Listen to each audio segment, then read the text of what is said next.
এটার নাম হলো থার্মোস্ট্যাট। এই থার্মোস্ট্যাটটার কাজ হলো ফ্রিজের টেম্পারেচারটাকে কন্ট্রোল করা। এবার এই থার্মোস্ট্যাটটা ঠিক আছে কি খারাপ আছে সেটা আমরা চেক করব। তো এটাকে চেক করার জন্য প্রথমে মাল্টিমিটারের আমরা কন্টিনিউটি মুডে সেট করব। কন্টিনিউটি মুডে সেট করার পরে এবার এই থার্মোস্ট্যাটের যে দুটো টার্মিনাল আছে এই টার্মিনালে চেক করার পরে দেখা গেল যে এটা কন্টিনিউ আছে।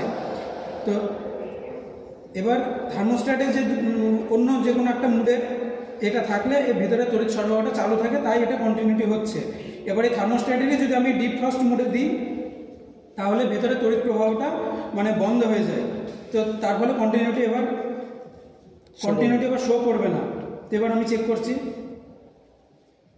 তো এবার চেক করার পরে দেখা গেল যে এখানে কন্টিনিউটি শো করছে না, তার মানে ভিতরের তড়িৎ সরবরাহটা এখন কাট আছে। এবার আমি ডিফ্রস্ট মুড থেকে যখন আবার অন্য কোনো মুডে নিয়ে আসবো তখন আবার সেই তড়িৎ সরবরাহটা চালু হয়ে গেল। এইবার চেক করলে দেখা যাবে যে আবার কন্টিনিউটি হচ্ছে, শো করবে। এই যে কন্টিনিউটি শো করছে, তার মানে বোঝা গেল যে এই থার্মোস্ট্যাটটি সম্পূর্ণ ঠিক আছে।